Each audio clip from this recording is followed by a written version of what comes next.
right, now it's the wee hours of Monday morning, and it's time to show up. I'm showing up. I'm glad you showed up. I appreciate every single one of you. Even the one of you that unsubscribed last week. And do a little YouTube dance. Like, comment, subscribe, all that happy horse shit. I'm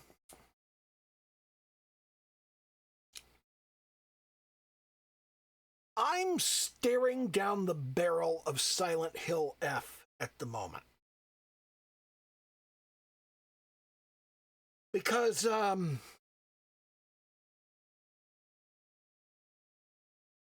it's $70.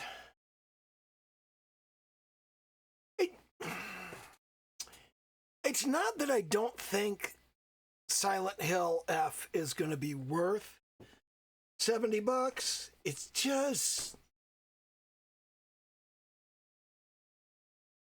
$70 for one game.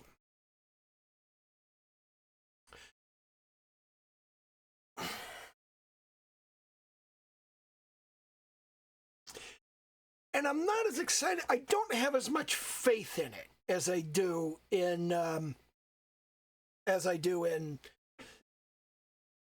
in Starfield, for one. Like, when Starfield came out, I jumped on that shit. I had that pre-ordered. I was waiting with my finger on the button when they said you can download this and have it preloaded when it actually unlocks. And you bet your sweet bippy I did that shit. I bought the top-of-the-line version, which I don't remember what it was. I don't remember whether it was $80 or $90. I think it was $80. But yeah, I bought the top-of-the-line version, digital, not the one that came in the steel case with the fucking watch. That's fucking stupid. Everybody that I have come across online that bought that, I don't actually know anybody who bought it, but everybody I've come across that did buy it, every single person that got it said the watch broke in like a month. Just not very good. Collector's item that you leave sitting on a shelf, not something you wear around town. I'm not surprised by that. I mean, that seems par for the course with something that came free with a video game. Like, maybe you shouldn't have tried to do that in the first place? I don't know. But, yeah.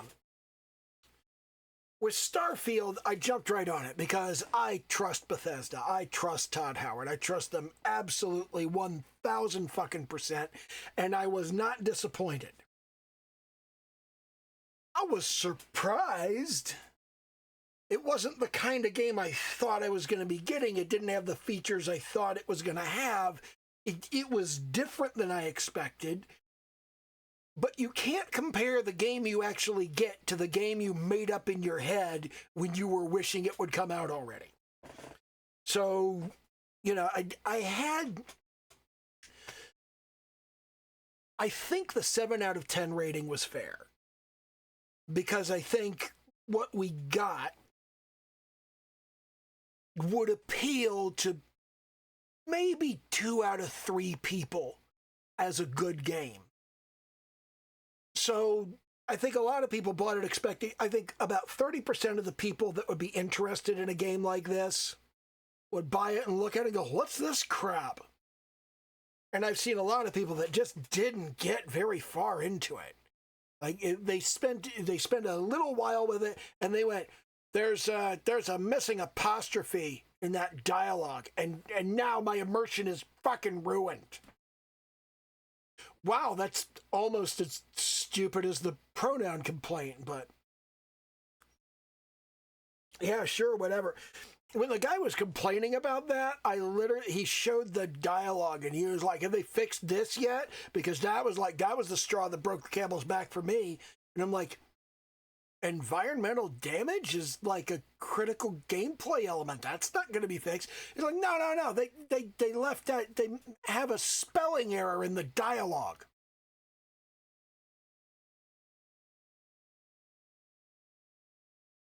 What the fuck ever, dude. You can't play the game because there's a spelling error. I don't know what to tell you, man. I just really don't. That is the most fragile bullshit reason for not liking a game I have ever heard.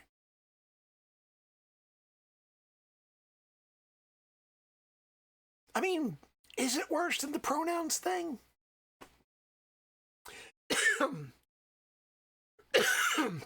Yeah, it is.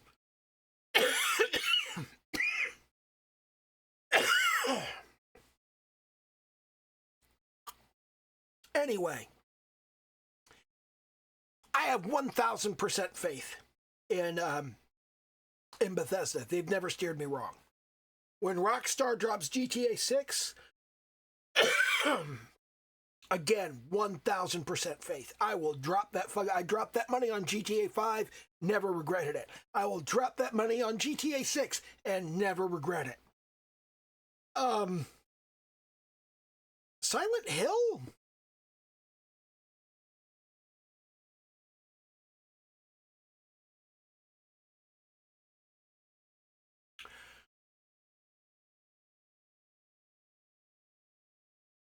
The Room wasn't very good.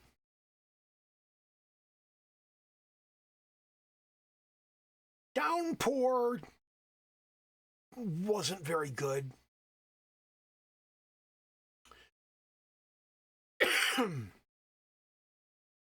The remake of 2 was...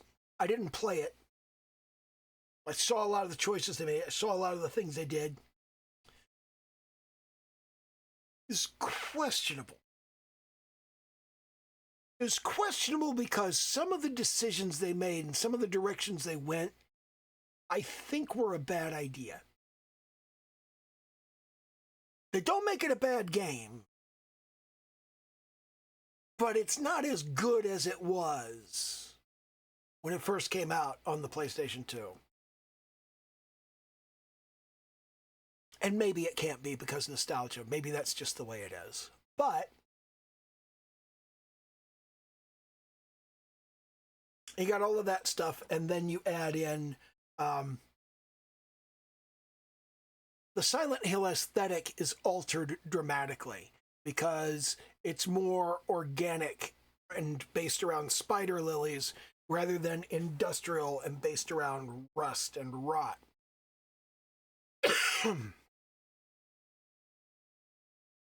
Not sure I like that. Ryukishi 07, he does some great work. I love Higurashi no Nakakoro ni. I am bored to fucking tears by Umineko. And Seconia, I haven't played Seconia, but it doesn't look promising.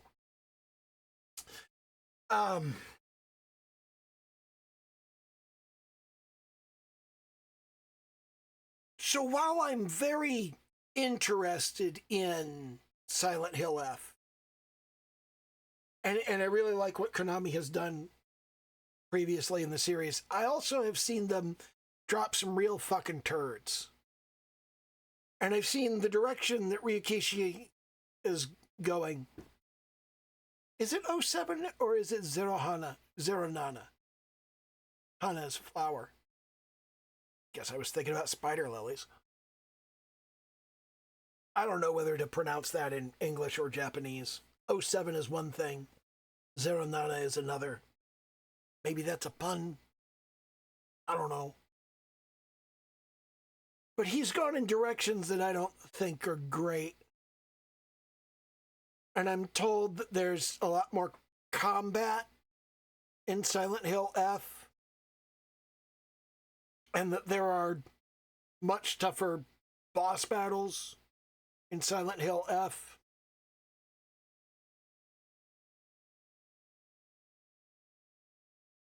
I don't like boss battles just in principle. I just don't enjoy them. I think a lot of people don't implement them properly. I feel like I feel like there's a way to implement a proper boss battle. And the way you implement a proper boss battle is in the segment of the game immediately preceding that boss, you should obtain a new tactic or attack or defense, or just you should obtain some kind of power within the game that you did not have previously.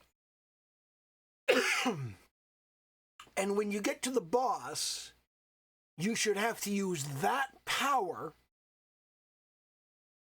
in a specific way that might be a little different from the way you use it in the main game to defeat the boss.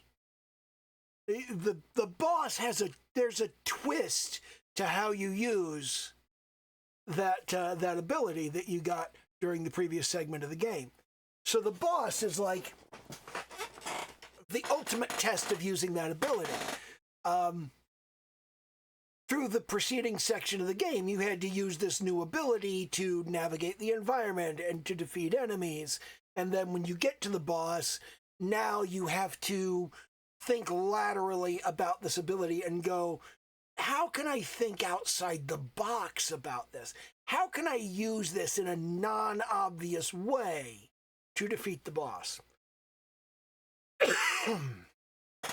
And almost nobody does their bosses like that.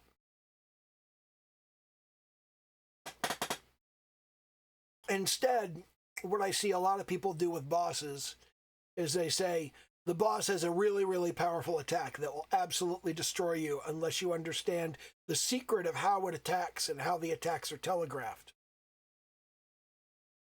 So you see the boss getting ready to launch this attack, and you go, oh, when the boss launches that attack, I will die if I don't do this. So the boss does this thing, and you go, oh, I have to do this. And if you don't do that, you die. And then the boss does another thing, and you go, oh, now I have to do this. And if you don't do that, you die. And then the boss is vulnerable for a moment to a particular type of attack, and you have to go up and you hit the boss, or you'll never do any damage to the boss, and it'll just keep doing the thing.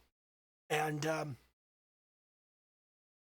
essentially, you have this choreographed series of steps that's like, execute these secret steps in order perfectly, or you die. And you have to start over. I don't like those boss battles. I really don't. And I don't know what kind Silent Hill has. And I'm like, I have the money. I can squeeze the trigger. I can buy the game.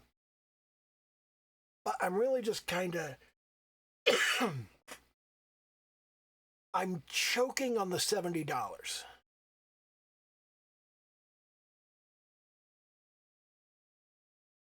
There's a very strong chance.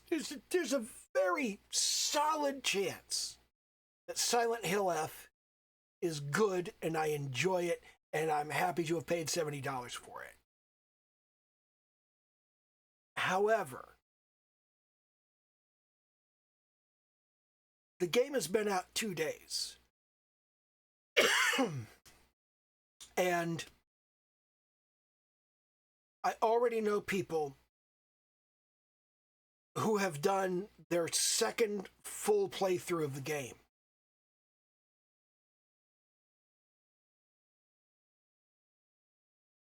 In 2 days?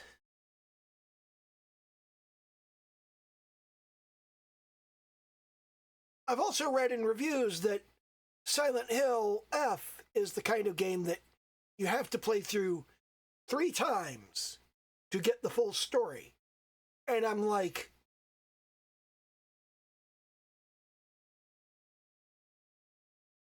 three times through the whole game?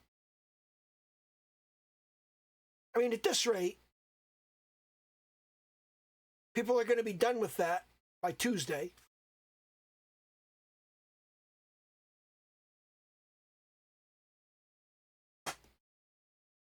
And, you know, now that I think about it, there was an early access play available They gave you an extra 2 days. So these people might have bought like the top of the line deluxe edition and they got 4 days to play through the game. And I might be wrong about the date. It might have been 5 days. So it might be 5 days. 5 days, 2 full playthroughs of the game.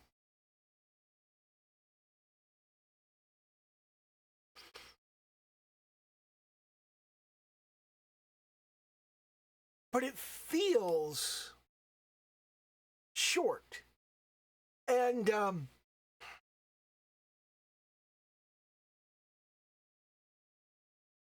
I really enjoyed Resident Evil Village. Okay? I really, really enjoyed it. But I bought it years after release, and I got it on deep discount for like $8 during a Steam sale. And I played through it twice. And the second time wasn't fun.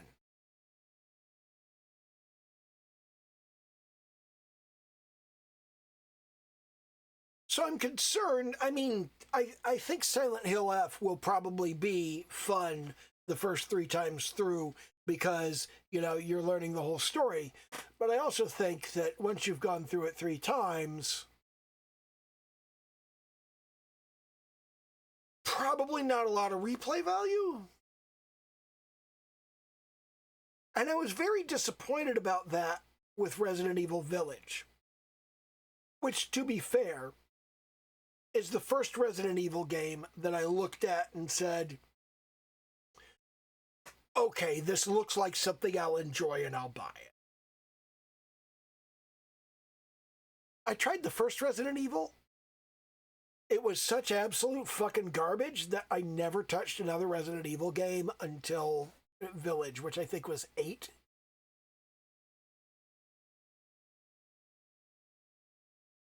What was the other one? What was the one before it? Like the whole like family thing, the creepy cannibal family.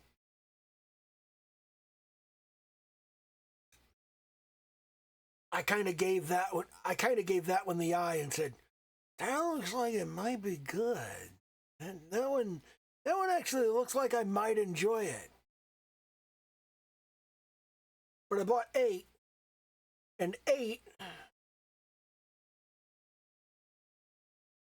I do feel like I got $8 worth of value from it. But I'm concerned, I'm worried that if I buy Silent Hill F for $70, I'm concerned that I won't feel like I got $70 worth out of it. Anyway, I've been rambling about this game for close to 20 minutes, and I'm supposed to be talking about art. So let's talk about art. Earlier today, I watched Marc Brunet talk about his updated How to Draw in 30 Days tutorial. I will leave a link to that video in the description. I will probably put a card for that video up in the corner of the screen. Not that corner, this corner over here. This is the corner that those go in. They go over here. Over here. Not over here. Over here. It feels to me like they go over here because I'm looking at the screen. When I'm looking at the screen, it's up here. It's like it's up here. Here's the video. It's here. But yeah, I'm on the other side, so it'll be here. It'll be here. And yeah, I'll put it there. That's what I'll do. That's it. That's the ticket. I'll put it there like I don't know, like now. Right now. Anyway, I watched his 30 days thing, and having watched his 30 days thing, I took a bunch of notes on it. I actually wrote down all of the things that he said to do.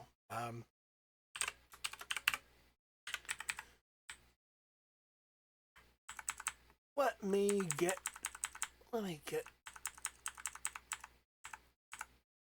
Let me get that on screen. So this is his Learn to Draw in 30 Days right here. Okay? That's what it is. That's the 30 days thing. Now, here's the thing. Number one, I harp on this fairly frequently, but I can't stop harping on it. So I gotta say, never, ever, ever think you are too good for a beginner tutorial. Because beginner tutorials not only might still show you something you don't know, but their organization might spotlight something you already know that you've just never thought about.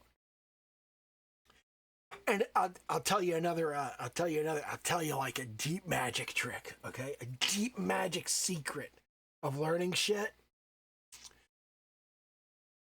Find people that are not as good as you on the internet and look at their advice and their tutorials, especially your outsiders, the people that, I say this over and over, okay? The most brilliant ideas on the planet do not come down from the ivory tower. They come up from the trenches. They come out of the mud and the dirt and the shit of people who are down there trying to figure this crap out. People who couldn't afford to go to art school. People who had no talent. People who had no natural ability. People who had to fight for every last scrap of ability they ever built. Those are the people that are going to do something brilliant and amazing. It's not going to be like, Michael Whalen is not going to revolutionize art. That's not going to happen.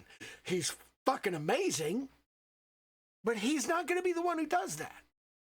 Marc Brunet is not going to be the one who revolutionizes art. Again, great guy, great teacher. I'm going to say a lot about what a great teacher he is, but he's not going to revolutionize anything. The guy who's going to revolutionize something is some dude who just started drawing 2 weeks ago. And he had to figure out perspective, and he doesn't know what the fuck he's doing. He's just looking at shit, and he's going, when you draw something, it's like, it's distorted in a weird way that kind of goes like this. And he's going to say something incredibly profound that nobody in the history of art has ever said before. And it's going to change everything for you. It's going to be some dork. It's going to be somebody like me who doesn't know what the fuck they're doing, who didn't go to art school, couldn't go to art school, has no meaningful talent. That's not 100% true. It's going to be somebody that had to teach themselves and that couldn't afford the luxury of having somebody who knows what they're doing teach them. So they had to figure shit out themselves, and in the process of figuring shit out themselves, they stumbled over something amazing. And they don't know it. They don't know it at all. They have no clue that the thing they just said is brilliant. Because they don't know what the conventional wisdom looks like. They don't know that the thing they came up with, that the thing they just said out loud on stream is fucking amazing and it's the most genius thing ever. They don't know that because they do not have the conventional wisdom to compare it to. And if they did, they would probably go, oh, my thing's stupid. And they'd throw it out. And they'd tell you the conventional wisdom instead. I try to do that kind of thing. I really do. I try to tell you the smart shit instead of, you know what? I have done it again. I've been telling you, here's Marc Brunet's Learn to Draw in 30 Days. And I didn't share my screen, so you couldn't fucking see it. I'm a dumbass. See, I do shit like this all the time. Probably because of the drinking. It's not because of the drinking. It's because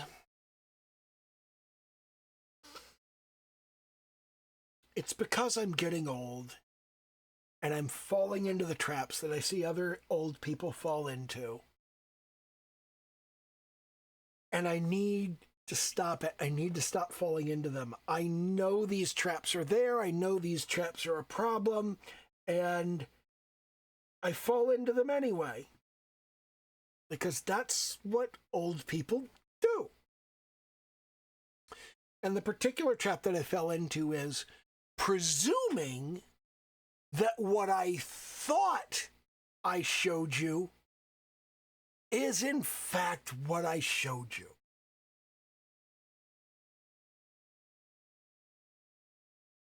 Everybody constantly has this vision of the world as it should be in their head. And as you get older, you become far more prone to just forget to put the things in your head into the world.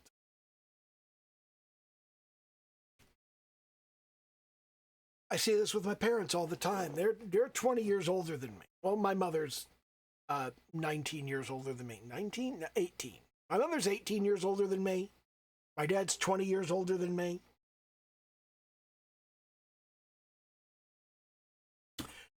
That should tell you something.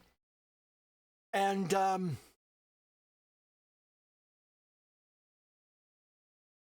watch them talk about things that didn't happen. And I say, that didn't happen. And they say, yes, it did. And they tell me exactly how it happened. And I'm like, no, you didn't do that. That didn't happen.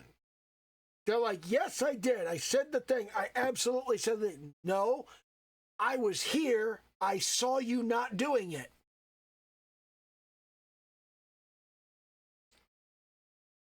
Lately, I've caught myself not doing it and thinking I did and being told, you didn't do that.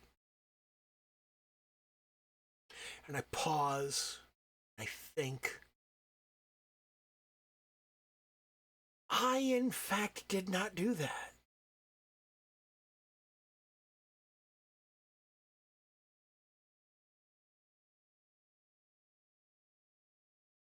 It's scary watching yourself age.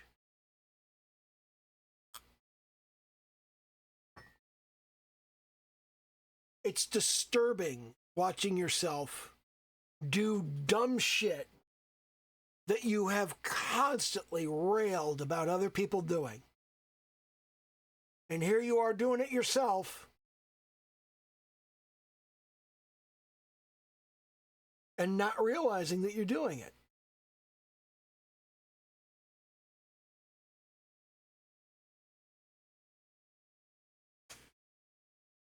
I would say that I have more sympathy for people that do that, but I don't. And the reason I don't is when they do this shit and I tell them they're doing this shit, they go, I did not do that. I absolutely did not do that shit. No, you did do this shit. No, I didn't do this shit. I absolutely did not do that shit. Maybe I'm just not far enough gone yet. But when people go, wait a minute, you didn't do that shit, I go, fuck, you're right, I didn't. You're right, I didn't do that shit. I'm sorry. I should have done that shit, and I didn't do that shit. And that's my bad. I should have done it.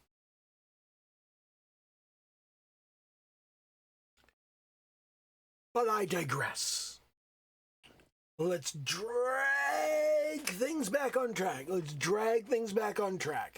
And again, at this point, I'm going to put the card up here, not over there, up here for Marc Brunet's Learn to Draw in 30 Days. I'm going to put that up there because I went over it. I watched it. Always watch beginner art tutorials. Never stop watching beginner art tutorials. Watch tutorials for art you don't do. I have learned so much about color and about value from watching traditional oil painting videos. Florent Fage is someone that I watch. I'm not going to put a card for him up there because, you know, it's just, I'm talking about Marc Brunet in this video. So I'm not putting cards for anybody else up there.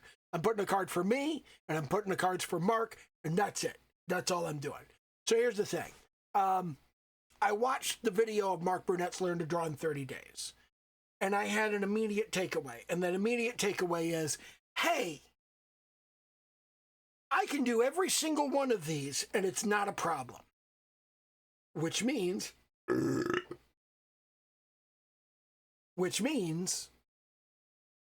I know how to draw.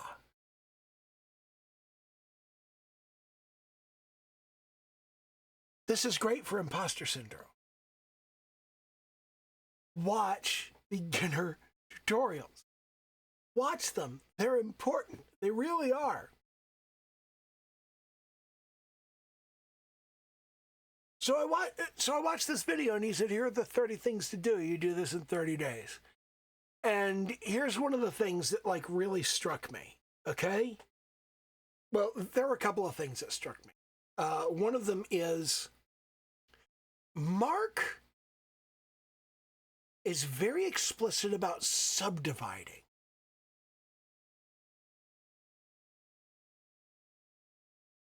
I don't really think about subdividing as a thing that's important. But he makes a real point about it. He, if we come over here, okay, when he says a symmetrical circle within a square, okay?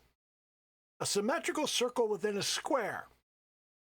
Well, he says divide the square into 4 parts and draw the circle in 4 quadrants. Huh. That's in day 1. On day 3, he says 3 cylinders, one behind the other, and split them in half. Huh. 3 cylinders of varying proportions cut in half vertically. Ah.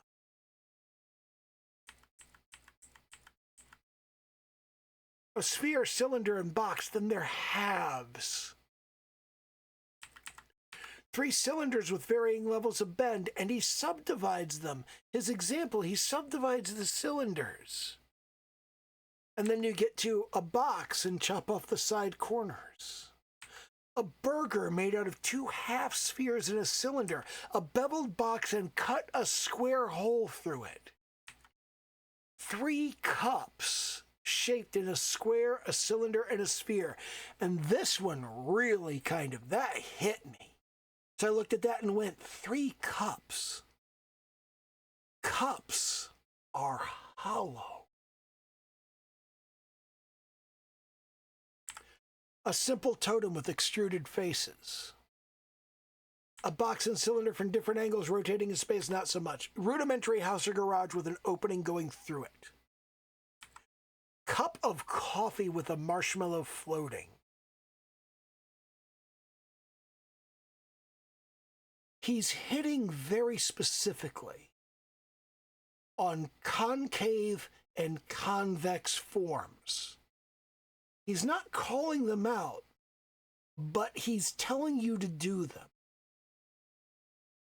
3 boxes cut in half with a 1-point perspective. A room in 1-point perspective, including a door, a window, and a carpet. A covered bridge with a pointy roof. In order to do these things, 3D glasses starting from a box, a toilet starting from a box. In order to do these things, you have to turn convex into concave. You have to think about things in concave and convex forms. That's the kind of thing that you will notice from shit like this that people don't say out loud. This is why you watch lessons that are much simpler than you can do. He says to take the temperature of where you are with your art. Draw a skull in under 10. You got 10 minutes, draw a skull. Then you start on all of your stuff. And at the end, you do a simplified skull using reference. So you can see, look, how much better your skull is. Doing the same thing separated by time. This is something I talk about. This is the whole thing. This is what I do with, this is the thing that I do with my pictures of Sonozaki Mion.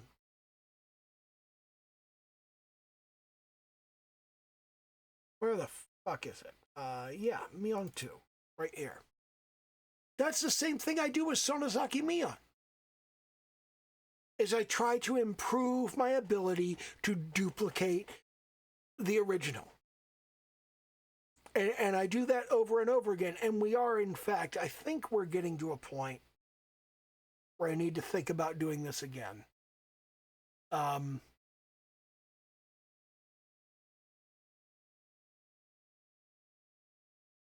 don't want to do this again.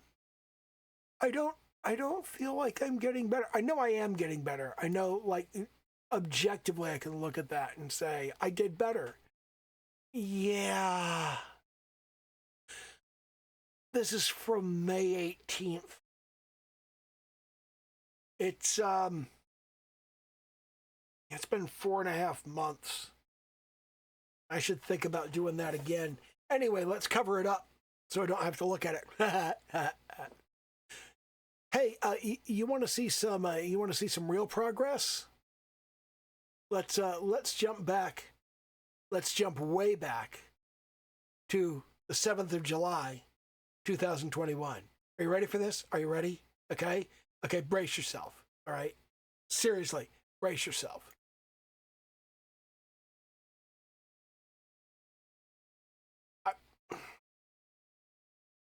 I have no excuses for this. None.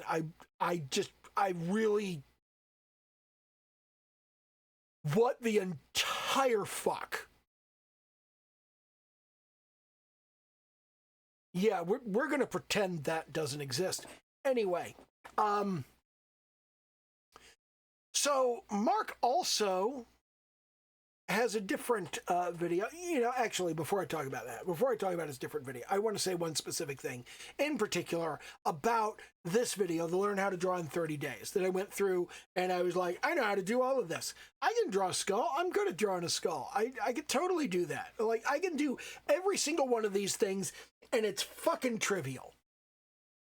But by going over all of the things that he said to do, concave and convex is important.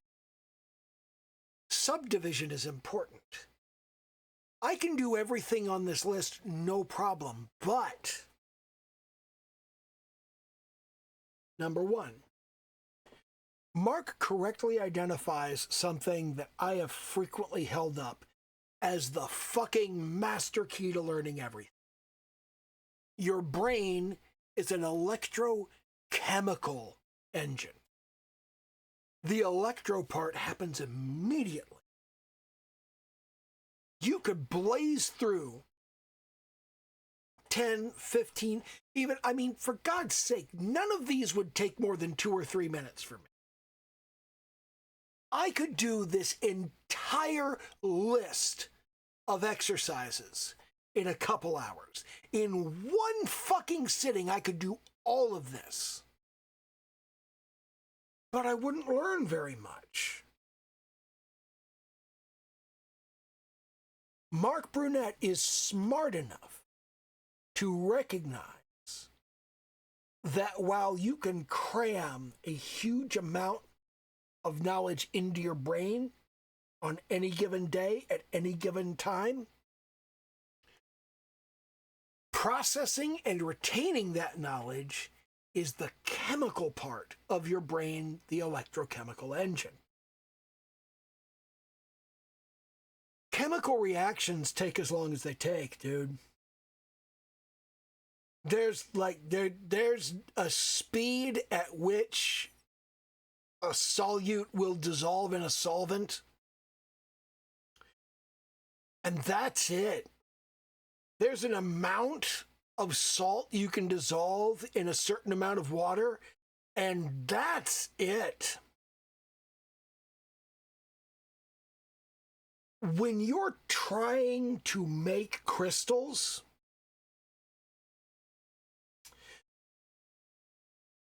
they grow at the rate they grow, dude. You can't really make them grow much faster. I tried when I was younger. I was trying to grow salt crystals.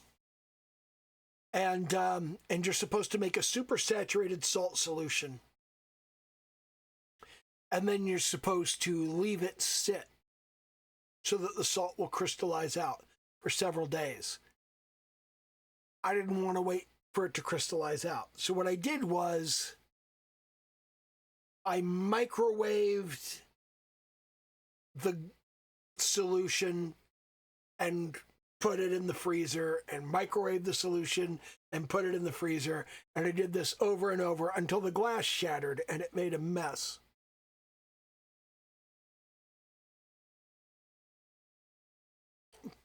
Because most drinking glasses aren't good with that. I tried really hard to make the chemical process happen faster than it wanted to happen. You can't do that. Just like if the directions on your frozen food say cook at 350 for 20 minutes, you can't go, I don't have 20 minutes. I'm going to heat it at 700 for 10.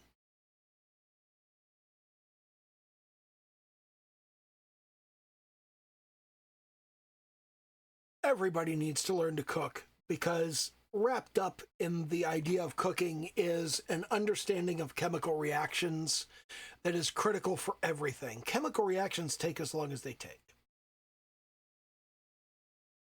What Marc has done in his Learn to Draw in 30 Days is he's broken things up into small enough bites that you can process it in a day. But this has to be what you do. This has to be the thing you do. You can't do a whole bunch of stuff in a day and expect it to take.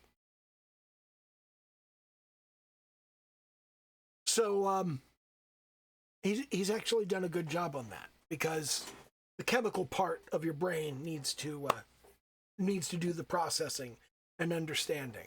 Now, I can do all of this, so I could go through and I could do all this stuff and go, I know how to do it.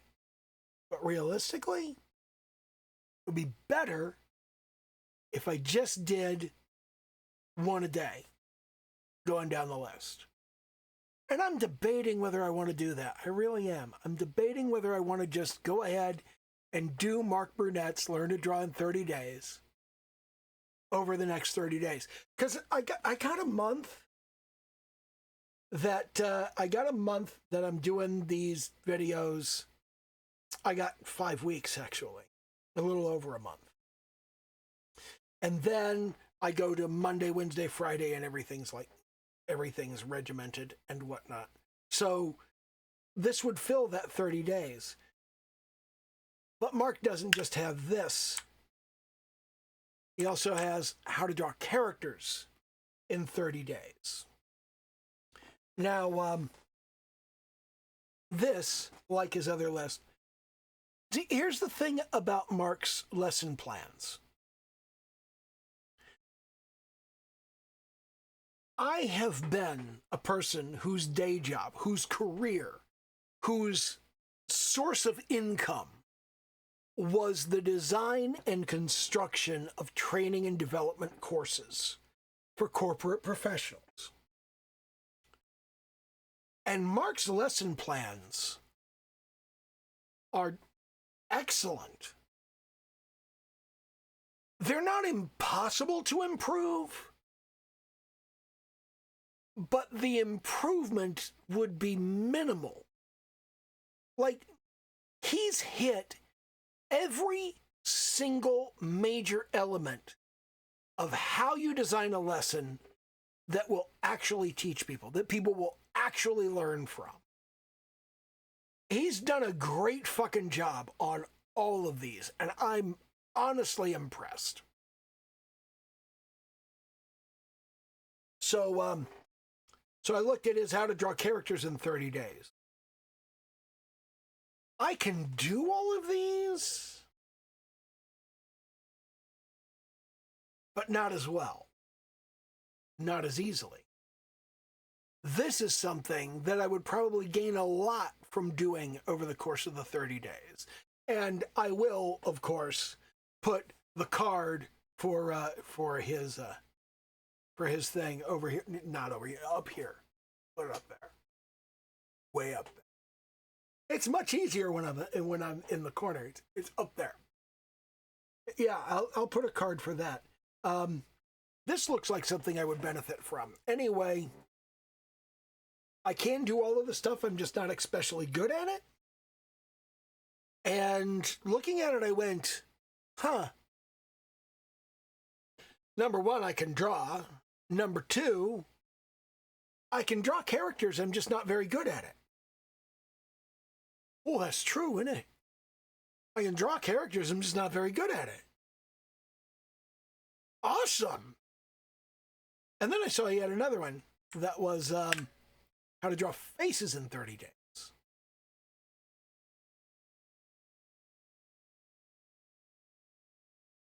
This one I have criticism of.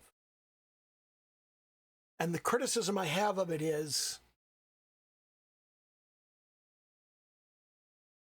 he's trying to teach way too much shit in 30 days.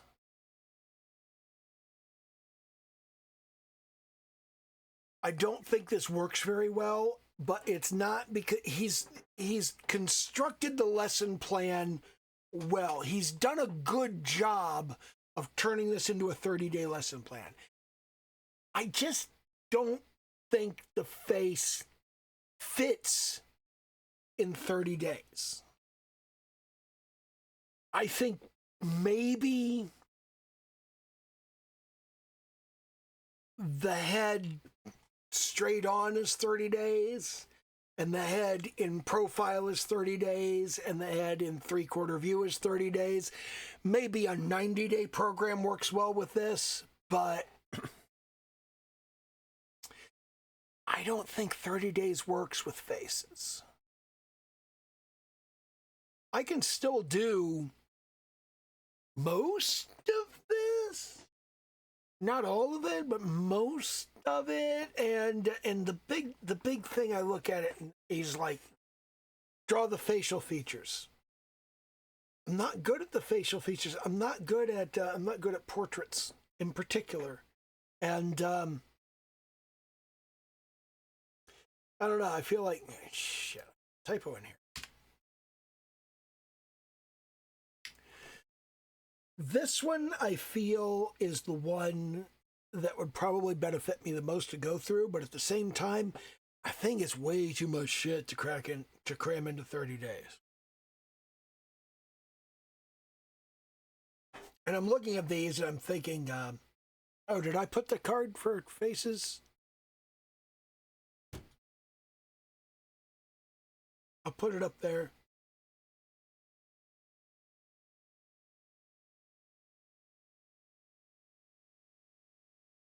I don't remember when I said I was going to put when I put the how to draw characters. I don't remember when I said I was going to put the card up there. I'm going to have to watch this video back and figure out where that card is supposed to go. But regardless, all the links are in the doobly-doo anyway. So,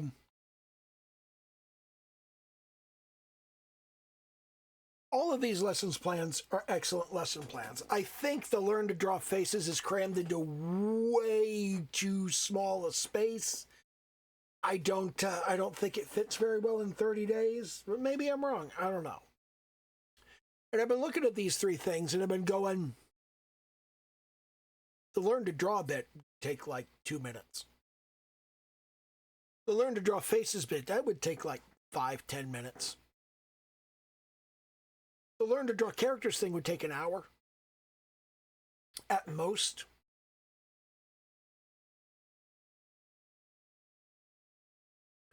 Maybe I could spend the next month doing all three of these. That's probably a bad idea. But at the same time, the learn to draw and learn to draw characters parts, I already know those. That's reinforcement. The learn to draw faces, I've never specifically studied faces.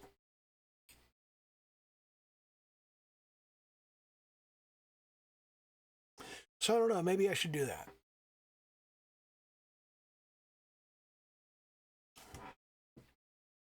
And now I get to think about whether I'm going to go make myself another rum and coke or not.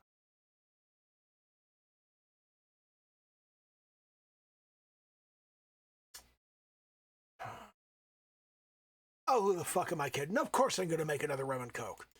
All right, I'm back with another rum and coke because I'm irresponsible. So,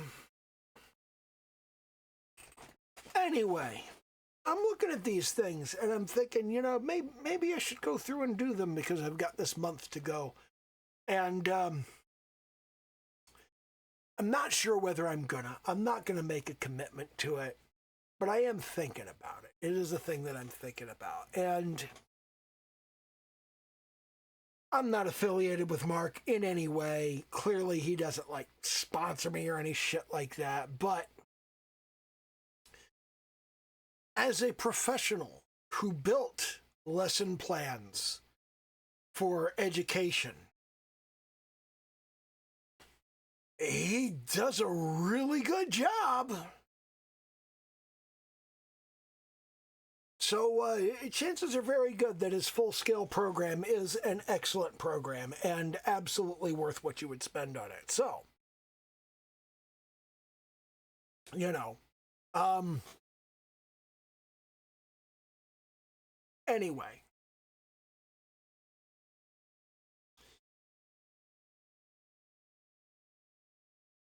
Let's talk a little bit about, I don't know, some art shit. One of the things that Mark really kind of harps on that's very important is the concept of convex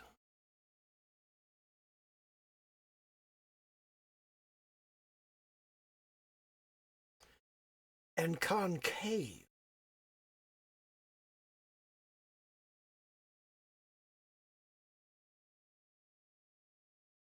If you carved a channel in this, and this is what you'd see. You'd just see like the edge right there, and you'd have this solid surface here. And here's the thing: if you just drew the highlighted parts of a window frame, and then you were to come in and you were to do like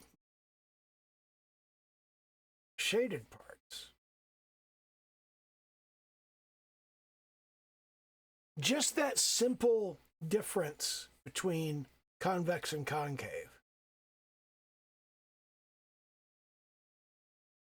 where the highlight goes and where the shadow goes, that will create three-dimensional forms just like automatically. You don't even really need the highlights. You can just do the shadows. And your brain will automatically fill in. If the shadow is here, well then the highlights have to be here. Your brain will just automatically fill that in. You don't need to draw the highlights in a lot of cases. You can just draw the shadows, and that will suggest the form enough for it to just be there. But convex and concave are really, really important, and Marc really harps on that. Just like he harps on subdivision. He says, you know, draw a square, and then subdivide it. But when he says draw a square, he means like draw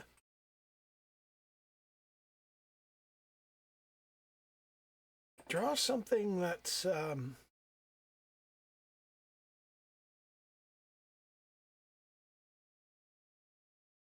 same height and the same width. That's what he means.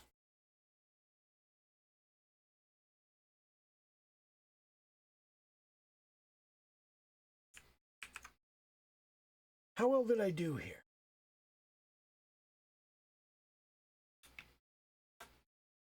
Not very well.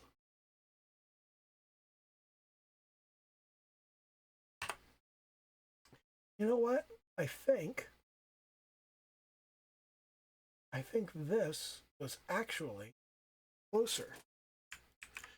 I think my initial effort, I think that was closer.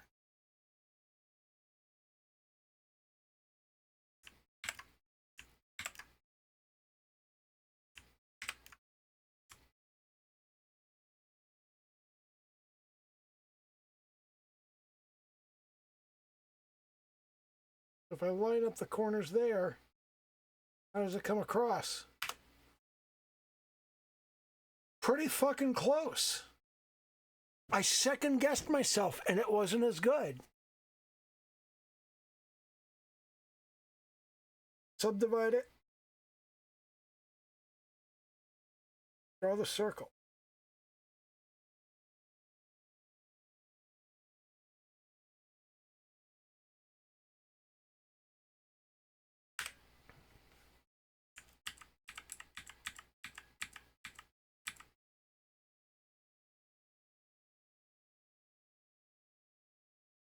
Identify the middle. Important skill. Draw a quarter circle. Much easier than drawing a full circle, but at the same time, drawing a full circle is an important skill.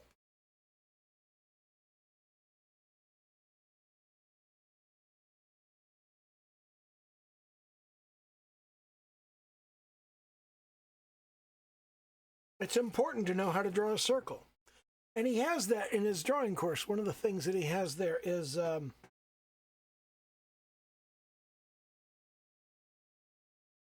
he has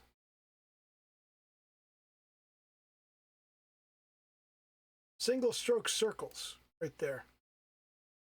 Single stroke circles. That's an important foundational skill. Let me move this out of this monitor. Anyway,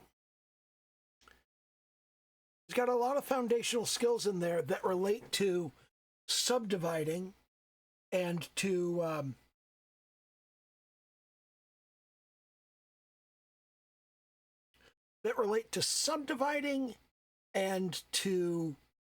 convex and concave. Those are important. And seeing them occur over and over again emphasizes that they're important. Which is why you want to watch videos like this and take lessons like this and do challenges like this. Not so much a challenge, but a course.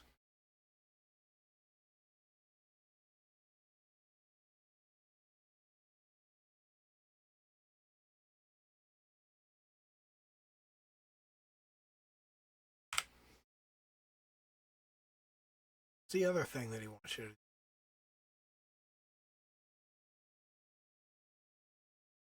The other thing that he wants you to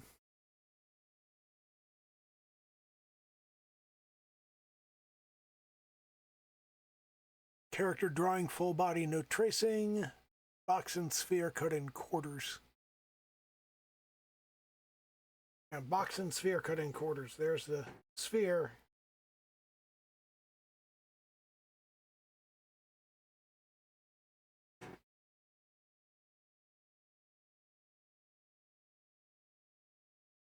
Let's draw through on this.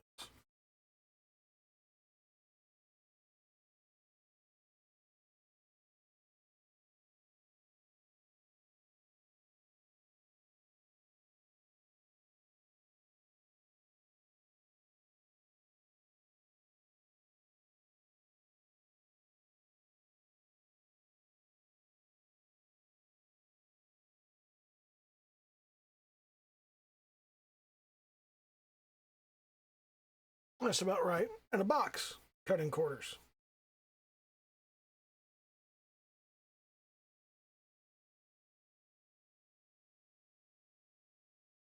Perspective box. Cut it in quarters. Quarters again. Cut quarters here.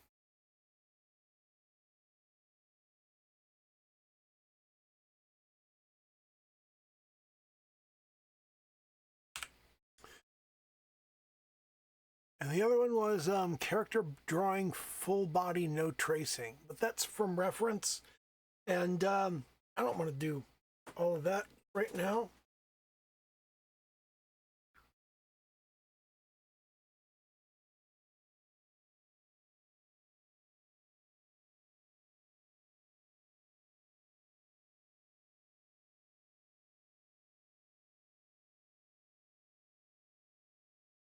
From reference, I've done 2-hour videos before. And this is actually going to have more meaning to it. Let me jump into my reference folder. I'll grab something. I need someone full body. So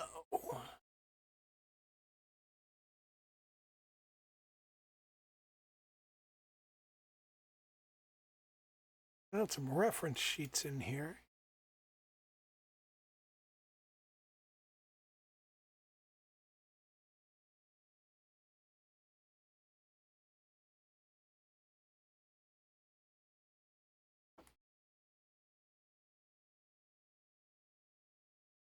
That's just a head.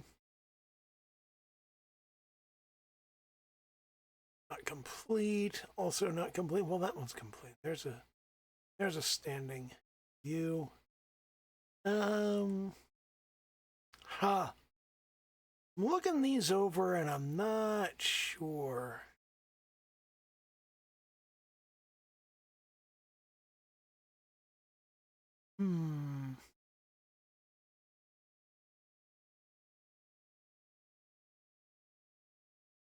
I don't have a whole lot of full body reference.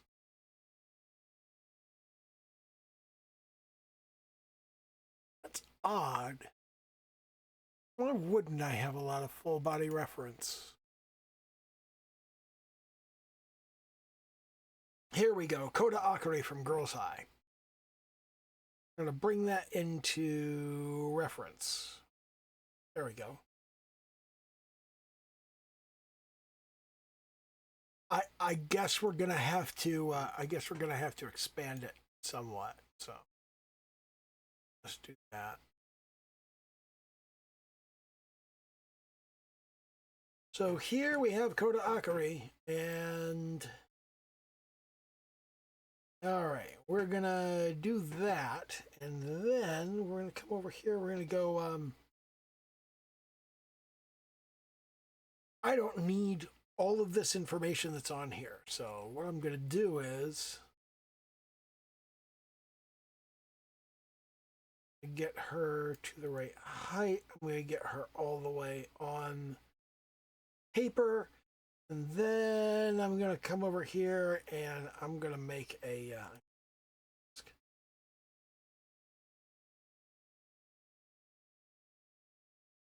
And having made a layer mask,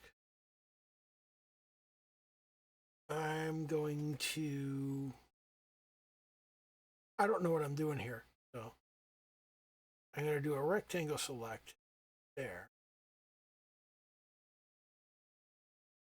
And then I'm going to go, yeah, we're going to convert mask.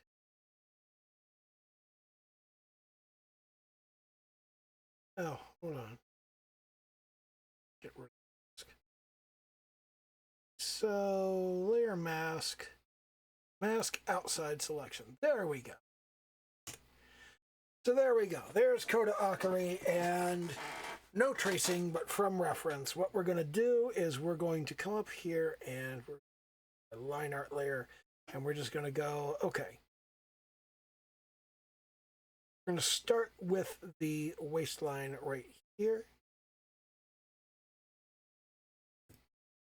I'm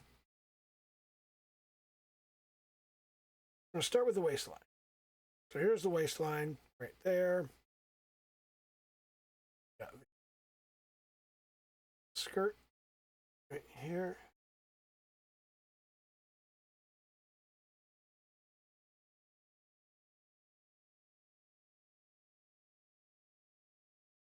Kind of got carried away on the pleats there. We're going to do a leg,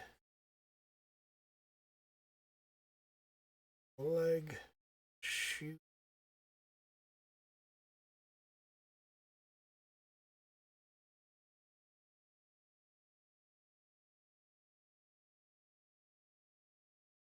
Cut in, and we've got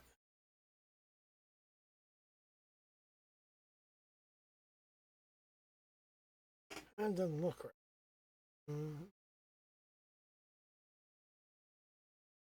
Other leg here.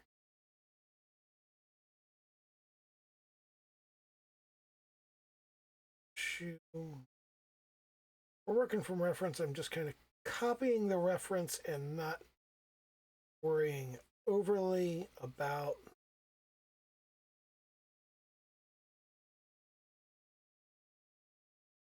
various elements. And she's got her hands behind her waist.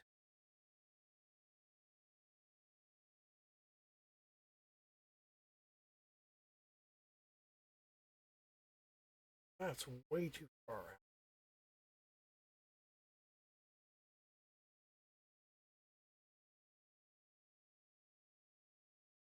Elbow comes up. Edge of the sleeve.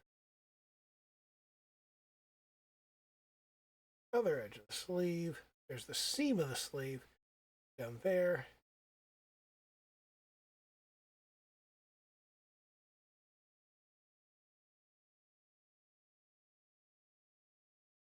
Tie comes down, waistband there. This is not great. This slips over and down.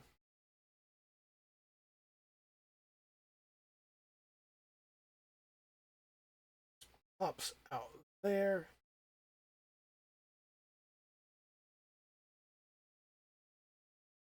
It really went off the rails on this side. We're going back up here. I made the tie too narrow.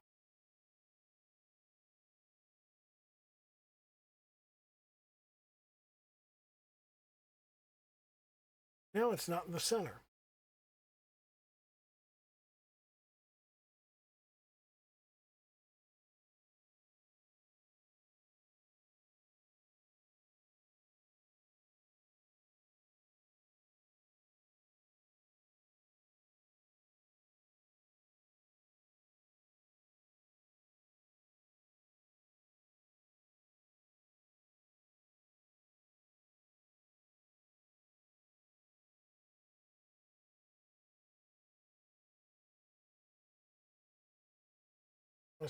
Now it's too wide, but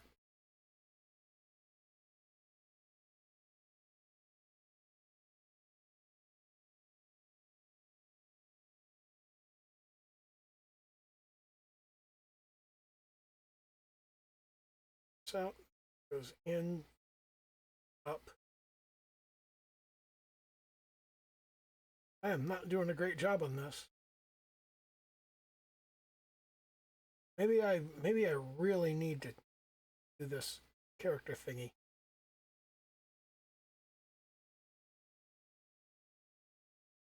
Wow, I have done a very bad job here. That needs to come down farther. That needs to come down here. So there's just that little bit there. Pop out.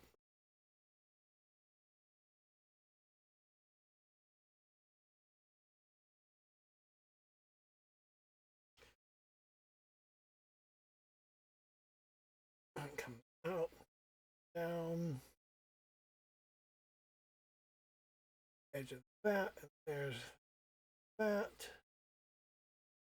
That really doesn't look right.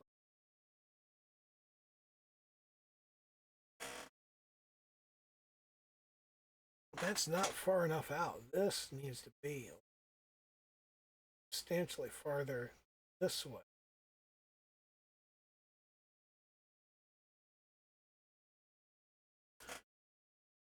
Okay, this is not horrible. It's also not good.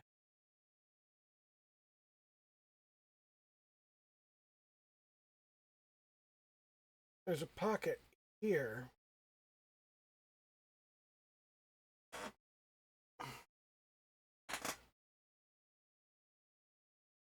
There's a wrinkle there, one there, one there. And that comes up here. Pointy chin. Very wide face. Akari has a very wide face.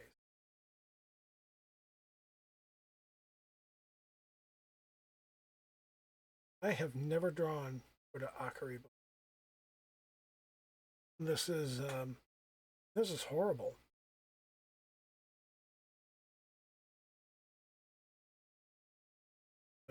Yeah, this is awful. I'm doing such a terrible job.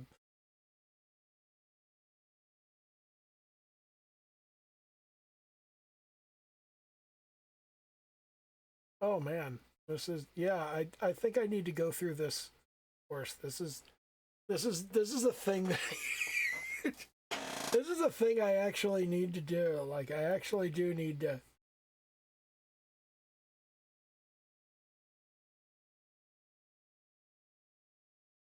Yeah,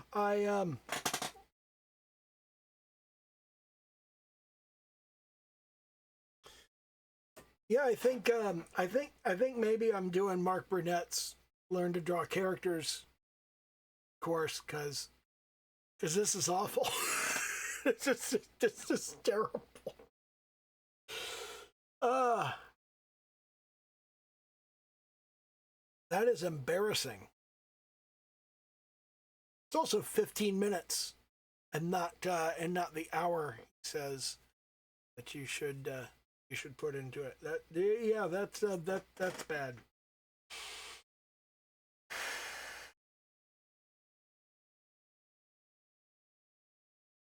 I have much more trouble working from reference than I have working from anatomy. But yeah, I've done a really bad job on this. I think I'm sticking with this. I may as well just go ahead and do all three of them. Yeah, this is something I need to work on.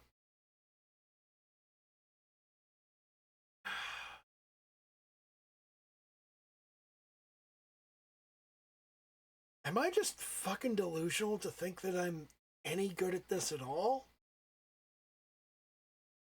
That's so bad.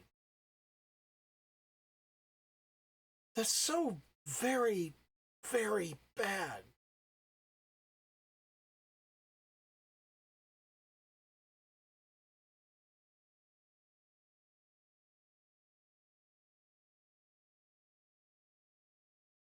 And I can't blame this on being drunk because I'm fairly good at doing stuff when I'm drunk.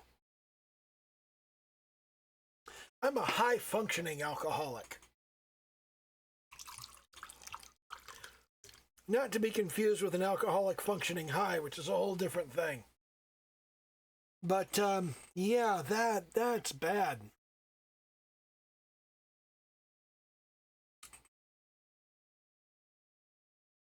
I have got work to do here. And, I think I'm going to take the next month and do it. I may not necessarily follow Marc Brunet's character tutorial, but I am going to work on this because fundamentally, a lot of the work that I need to do, a lot of the stuff that I need to put together is I need to do character drawings, like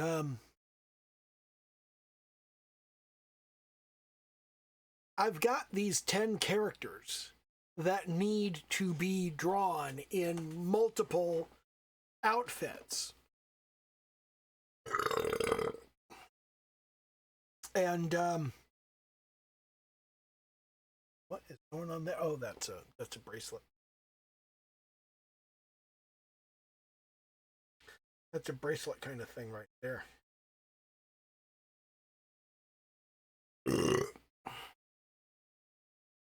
But yeah, these characters are like, these are the main characters of my game. I need to develop the enemies for my game, and the enemies for my game need multiple designs.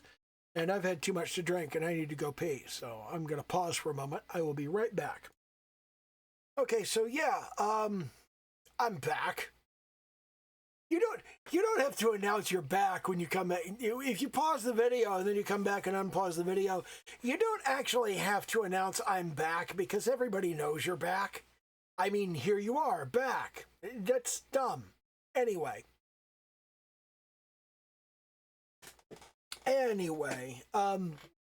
as you can kind of sort of see from the way this is put together, there's the metal, earth, wood, water, and fire elements, and there's the inner and outer concepts, and we've got 5 related concepts here. We've got power, creation, worship, divinity, and innocence. Okay, and you've got these as outer: power, creation, worship, divinity, and innocence, and inner: power, creation, worship, divinity, and innocence. And you put those together, and you've got this little pantheon of goddesses. You've got Ichigo, who is the huntress, and Yumi, who is the muse, and Fumiko is the queen, Haruha is the priestess, Shizuku is the mother archetype, Sora is the healer, Aya is the lover, Kyoko is the sage, Chiyo is the mystic, and Nara is the maiden. So these 5 characters form the Pantsugami, the 10 Japanese goddesses of panties. I made that up. That's not a real thing. It's supposed to be funny. It's supposed to be like Englandese, which is like the opposite of Japlish. Okay, is that, you know how people talk about, like, you know, Japlish is like when Japanese try to speak English and they don't do it 100% right. I'm doing Englandese, which is like, I'm an English speaker. I'm an English speaker, and I'm doing Japanese, and it's shitty, and it's awful, and it's wrong, and it's bad. And I do know some Japanese, okay, because I'm a fucking enormous weeb. But the point of the Pantsugami and the whole, like, thing going on around this, the point of this is to be bad, fake Japanese. It's not real Japanese mythology. It's not real Japanese words. It's just, you know, it's shit I made up. I think this is funny. Other people may think it's offensive, and I don't care, because if they think it's offensive, they'll try to cancel me on social media, and the publicity will probably sell a bunch of copies of the game. Anyway, but the whole thing is just supposed to be absurd. One of the things that frustrates me about this is I look at these and I'm like, Kyoko's hair is like really good. I don't know that I could do hair that well, like right now. And I think Chio's design and implementation, I think that's really good. And Nara, she's okay. Shizuka, I'm not happy with Shizuka, and I think it's Haruka and not Haruha, and I just like did a bad job.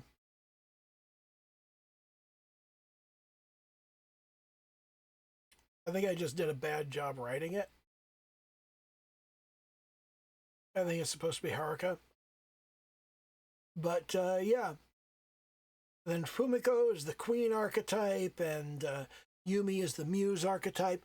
I really like Yumi because she's fucking buff. I love that. I think that's great. And I put her in a business suit because I think that suits her. The first character that comes with everything is Ichigo, who is outer power. And Ichigo, the huntress, the outer power. I think that's a good first character for the game. Okay, is just to start with that, and it's just like, that's metal, and then we've got earth. I think what I'm gonna do is I'm gonna do metal, water, because Haruka has a massive fucking rack, and people like that. So I don't know. I feel like she should be in there. I feel like Yumi should be saved for the full release, because Yumi is like, she's like, damn, that chick could break me in half, and I feel like people would be put off by Yumi in the initial demo or in the limited version of the game. I don't know. I think the three that I go to most often are Haruka, Chio, and Ichigo, and Sora as well. I think maybe, you know what? Maybe in the initial demo of the game, I have Ichigo and Sora. And then in the inexpensive initial version of the game, I add Haruka and Chio. And then I add everybody else. No, you know what? No.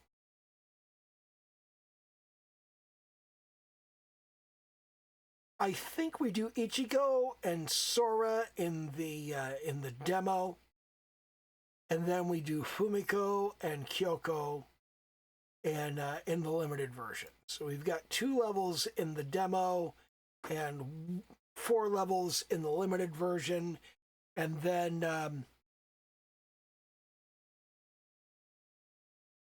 metal and wood, the 2 specific elements that are Chinese, or that are Asian rather. The Japanese replace something with void. I forget which one it is. I can check. I have notes. I take notes on everything.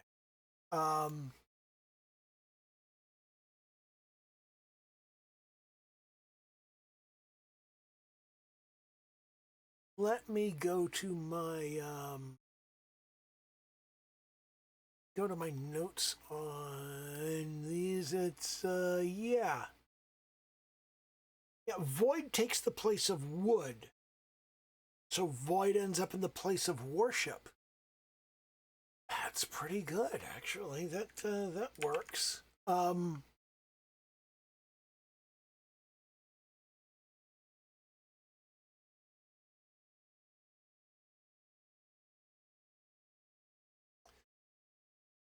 So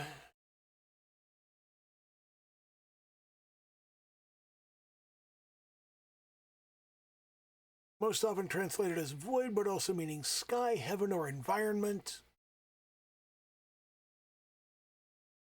So that's air. That's actually air.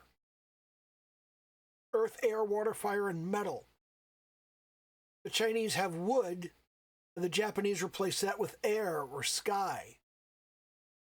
Huh. That's pretty fucking cool. Anyway, I've got all these notes on shit, and I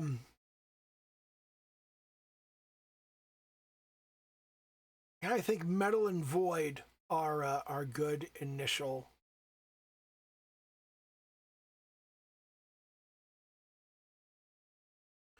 I think those are good initial groups. The queen and the sage, I think those are useful. One of the things I really don't like about these designs is that Kyoko and Shizuku look very shy and demure. These are goddesses. They are forces of nature. They are older than the sky. I love that. I love that phrase, older than the sky. It's like in times before time had begun.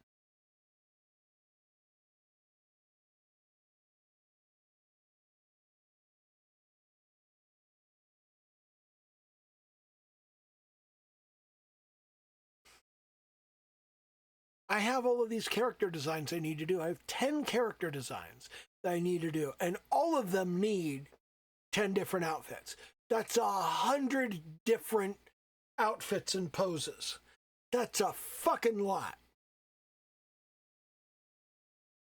And then I have the enemies. The enemies are going to need different outfits and different poses. And they're all going to, yeah. I'm going to have 10 different kinds of enemy. And each different kind of enemy is going to have its own, like, particular style of uniform. And I'll probably have to do 10 different varieties of that enemy. Or you can just think of the 10 different types as the different outfits.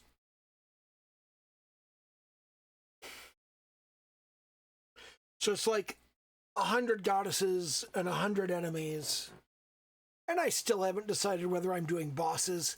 And you know what? There's a thing I keep thinking about doing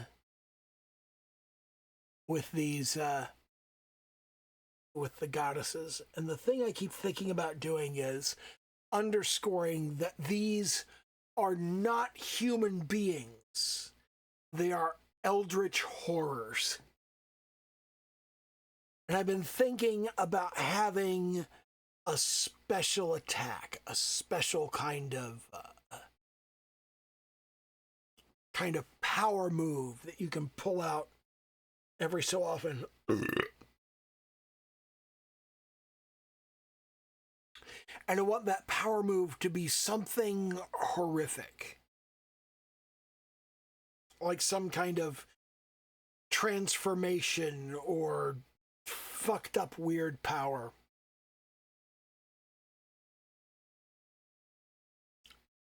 And I'm not sure whether I want to do that just yet. Just like I'm not sure whether I want there to be bosses in the game. People like bosses, and in a horde survival game, a boss is just a big enemy with a special attack that you just like have to do a lot of damage to. I'm not so opposed to bosses of that variety in a horde survival game, but I'm undecided as to whether I want to do that.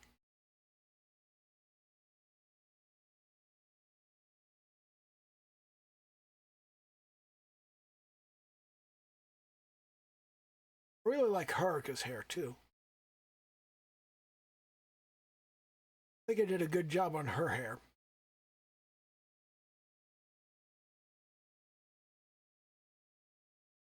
A lot of these faces look good until you zoom in on somebody. And then it's like, ugh, what's that? The fuck is that shit?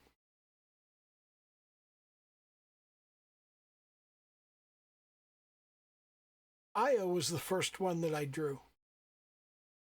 Aya was the first Pensagami that I ever drew, and man, does it show. Like, seriously, look at that shit. That is awful. That is really, really awful. I was fairly proud of Sora. I thought Sora came out well. I thought Ichigo came out really well. I was very proud of this one. But it's like there are all of these people that I went,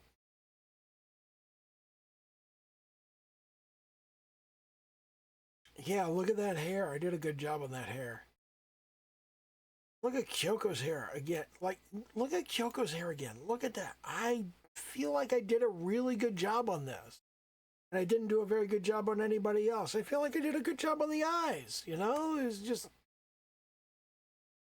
her attitude is all wrong. All of them need to be more smug, I think. I kind of like Nara kind of has the right attitude.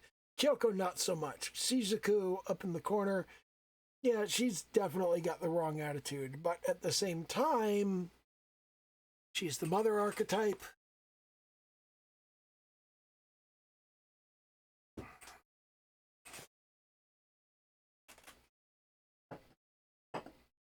Well, that's quite enough of that.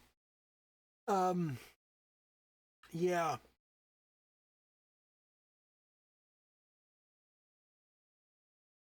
I find it interesting that I've decided fire is innocence. Divinity being water makes sense. Maybe I swap innocence and worship. Because if we're gonna make wood void, innocence fits well with void or air or sky. There's a purity element to that. Not sure. Anyway. Yeah, I think I need to go through Marc's character design course. So I think I'm going to start doing that. And yeah.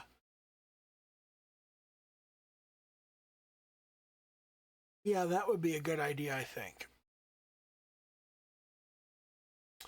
Anyway, do the little YouTube dance, like, comment, subscribe, all of that happy horse shit.